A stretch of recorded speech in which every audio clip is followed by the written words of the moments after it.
Okay, welcome back to Road Trip Madness. In episode 1, we covered Victoria in New South Wales, aka the first half of our road trip, and now gear up for episode 2, which is Queensland, aka the second half of our road trip. So, pretty much the same video, only this time, Queensland. Okay, let's go.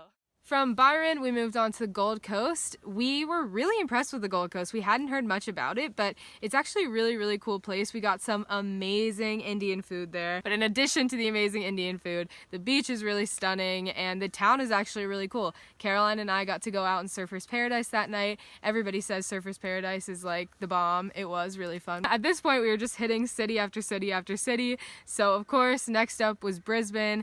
And I think we were actually kind of impressed with Brisbane. That's cool.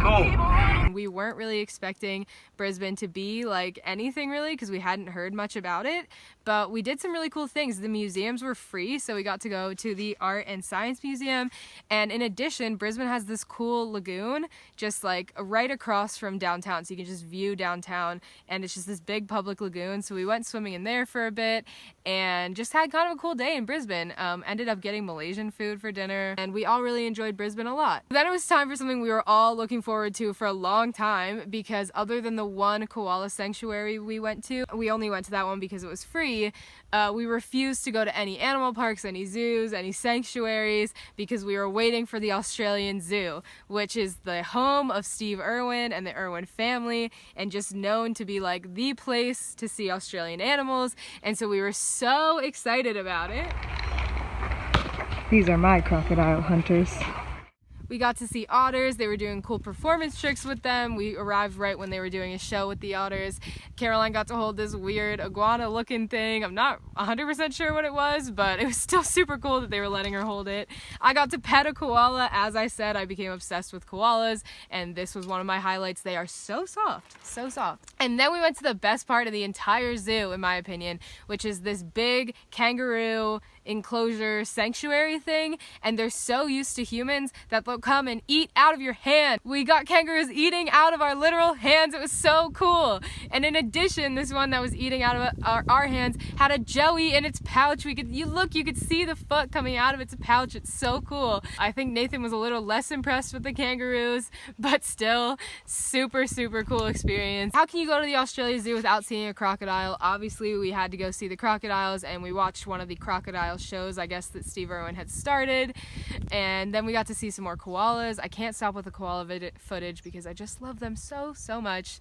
But yeah, this zoo was one of my highlights of the trip. If you ever get to Australia, it's definitely worth checking out. It's the best zoo, I think, in the world. So we finished up in the zoo pretty early, and I had talked to some friends that were Australian and lived around the area, and they told me about a bunch of really cool places around the Australia Zoo that were worth checking out if we had the time. So we did so much that same day as seeing the Australia Zoo. We went first, we drove around the Glasshouse Mountain Lookout, so that's what this is, and then we went to Balloomba Creek. Balloomba Creek was kind of like Neverland Creek, with just really beautiful clear water. It led into this awesome swimming hole. Caroline and I obviously had to get in the water. Nathan didn't go swimming that day, but it was kind of cold, so I can't blame him. In addition to that, we were told to go to a waterfall that was supposed to be really pretty. We tried to do it, but it ended up getting super dark while we were walking through the woods, but we did give it a shot. And then we ended the night in a little town called Palmwoods. It's just this kind of small Australian, really authentic town, and that's why we wanted to go. And we got a recommendation that the pub there was like amazing, so we went to the Palmwoods pub, and it was really incredible. This is one of my favorite nights of the whole trip. Here's a video of just, they were doing like fun dancing all night, so here's a video of that. That was so fun just to see an old-timey pubby diner like that. And from that point, it was on to Noosa. Here is a beautiful overlook of what Noosa looks like. It is probably my #1 favorite town in Australia that we went to. I love Noosa. We did an amazing hike. We went to the fairy pools. Okay, so these fairy pools are so cool because the ocean really just splashes up into them, making these beautiful rock pools. And they look kind of shallow, but they were so deep. You could cliff jump into them, and they were just crystal clear, see your feet, have the water splash splash into you, and it was just absolutely incredible. The beach in Noosa was probably my favorite place, like my favorite beach I've ever been to in my life. It is perfect. And the town of Noosa is also just really incredible. We walked around the town for a bit and got some really cool dinner and just had a really great night there. The night ended in Nathan trying to absolutely destroy my leg under some sand. Wow. What a dummy. You're really in for it. Nathan has been covering my foot for about Oh man. 10 minutes. I'd hate to be your foot right now. My leg did survive, fortunately. Not that Nathan didn't try for it not to.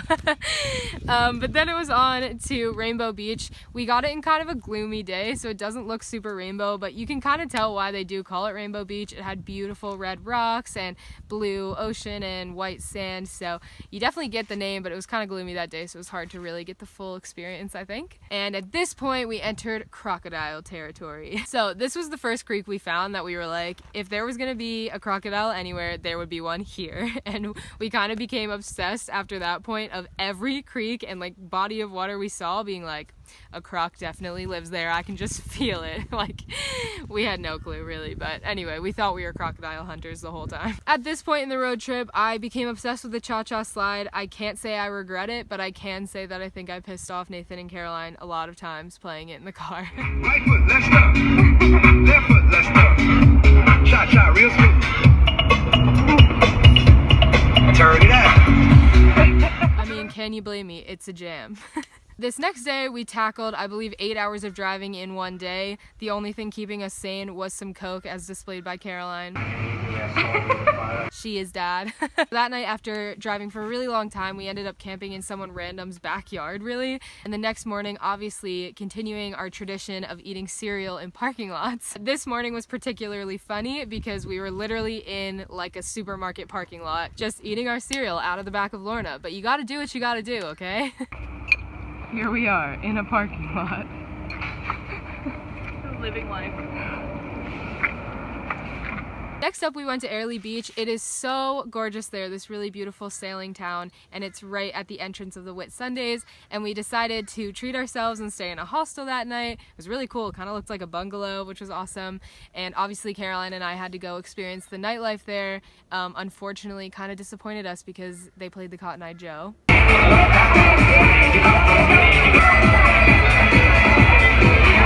So that's always the sign of a bad night if the Cotton Eye Joe plays.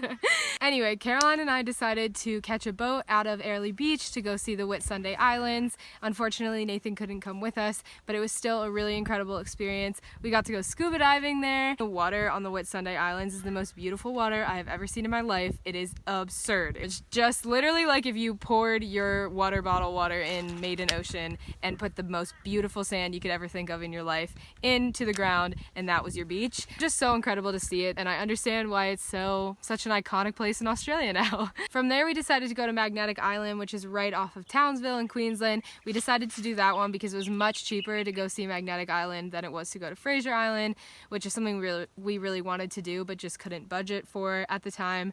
So we went to Magnetic Island. We did a really cool hike. It had a lot of gorgeous lookouts. I think Caroline liked it as well. Pretty freaking cool, man.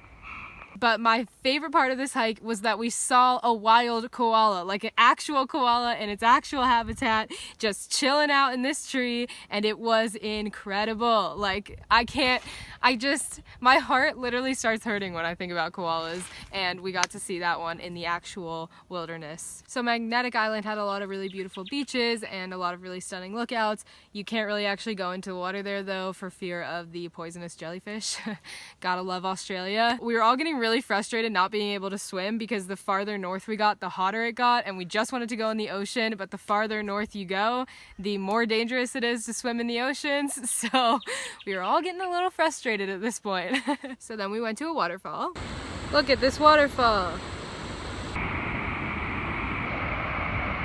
In all seriousness, this was one of the most beautiful waterfalls we had seen in the whole country, and maybe just like even in my life in general. I can't remember the specific name of the waterfall, but I know it was near Cairns because the next day we ended up arriving in Cairns. But whatever it was, I'll insert the name of it here.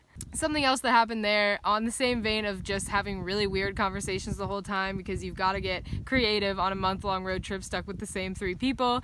That day, Nathan was discussing what it would look like if someone tried to walk without moving the upper half of their body. So here's a video of what he thought that would look like.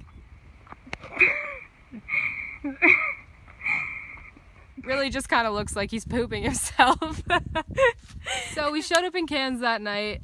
Cairns ended up being a really cool town. It was really fun to walk around in, and it had a really cool backpacker atmosphere. We stayed in one hostel and just ended up really liking it, so we stayed there for 2 nights. And this is where the most incredible experience of my entire life took place, and that was going to the Great Barrier Reef. So we looked kind of stupid in our scuba suits, but it did not matter that we looked like that because it was literally just mind-blowing. The most incredible experience of my entire life. I've never done anything cooler.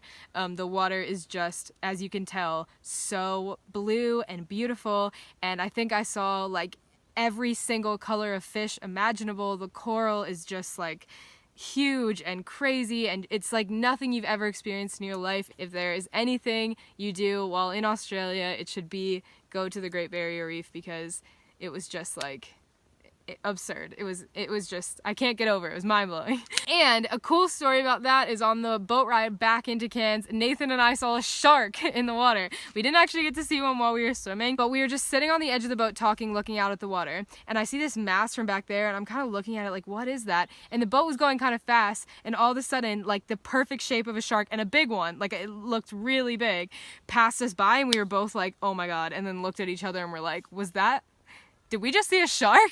And started freaking out. I remember running up to Caroline to tell her. So anyway, it was a really, really magical experience, and I have to say it was probably the best thing I've ever done in my entire life. So anyway, the cool thing about northern Queensland and Cairns in general is that you can go to 2 heritage sites in one day if you want, Great Barrier Reef being one, and then the Daintree Rainforest being the other one. So of course we had to go to Daintree, and so we spent our last day in Australia driving to Daintree, here's a cool video of that, and then arriving in the Daintree Rainforest, which everyone told us that one of the best parts about Daintree, other than the hikes that you should do through them, is Cape Tribulation.